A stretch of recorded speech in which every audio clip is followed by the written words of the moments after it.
بسم اللہ الرحمن الرحیم الصلاۃ والسلام علیکم یا رسول اللہ وسلم علیکم یا حبیب اللہ. پیارے ویورز، میں ہوں Malik Fayyaz Ahmed Ward advocate high court, اور آپ دیکھ رہے ہیں میرا یوٹیوب چینل. امید کرتا ہوں آپ تمام دوست سب خیریت سے ہوں گے. اللہ تعالیٰ آپ تمام دوستوں کو صحت کے ساتھ لمبی زندگی عطا فرمائے. آج میرا ٹاپک ہے پرویز الہی کیس میں لاہور ہائی کورٹ کا حکم نامہ. لاہور ہائی کورٹ نے ایک بہت بڑا فیصلہ کر دیا. گورنر کا موقف یہ تھا کہ چونکہ پرویز الہی نے دی ہوئی مدت کے اندر اعتماد کا ووٹ نہیں لیا، اس لیے وہ وزیر اعلیٰ نہیں رہے. سپیکر کا موقف یہ تھا کہ گورنر نے جو اجلاس بلدیاتی و غیر عینی تھا، کیونکہ پہلے سے جاری اجلاس کے دوران دوسرا اجلاس نہیں بلایا جا سکتا تھا. پرویز الہی نے دونوں کو فریق بنا کر ہائی کورٹ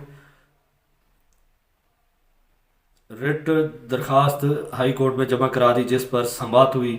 پرویز الہی کے وکیل نے دیگر باتوں کے ساتھ کے علاوہ ایک بات یہ بھی کہی کہ اعتماد کا ووٹ لینے کے لیے مناسب وقت دینا چاہیے. اس کے لیے قیاس تحریک اعتماد کی تحریک کے لیے وقت پر کیا جا سکتا ہے. اس ضمن میں انہوں نے پیر صابر شاہ کیس کا حوالہ بھی دیا، جس میں 10 دن کی مدت کو مناسب قرار دیا گیا تھا. گورنر کی طرف سے بغیر وکالت نامے کے پیش ہونے والے وکیل خالد اسحاق نے کہا، اگر پرویز الہی یہ وعدہ کر لیں کہ بحال ہونے پر اسمبلی توڑنے کا مشورہ نہیں دیں گے تو گورنر ان کی برطرفی کا نوٹیفیکیشن واپس لینے کے لیے تیار ہے. گویا ان کا اصل مقصد اسمبلی کو ٹوٹنے سے بچانا تھا، کیونکہ وزیر اعلیٰ کی طرف سے اسمبلی توڑنے کا مشورہ دینے کے 48 گھنٹوں میں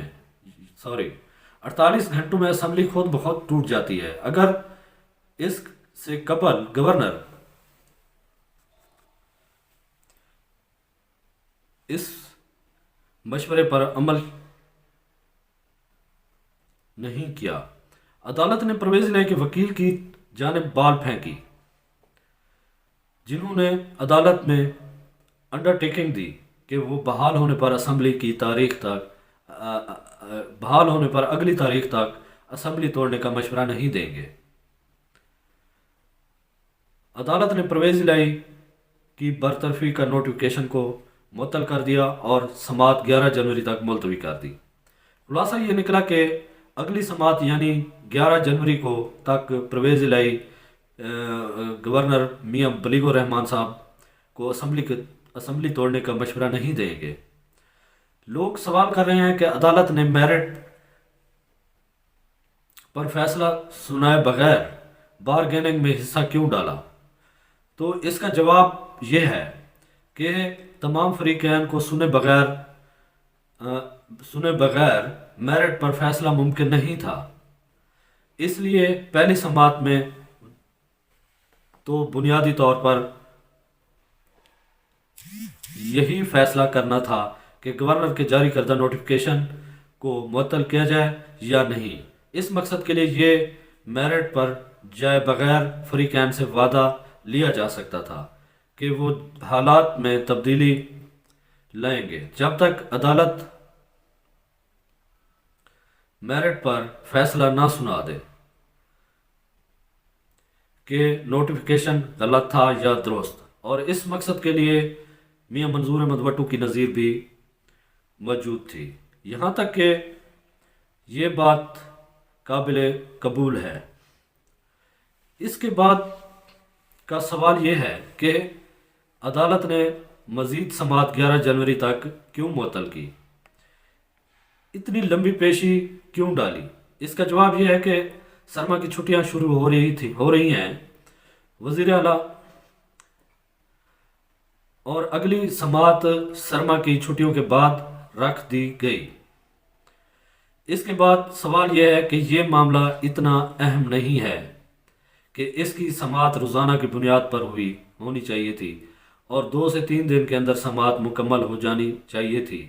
اگر اتوار کے دن عدالتیں کھول سکتی ہیں اور رات کے 12 بجے عدالتیں کھل سکتی ہیں تو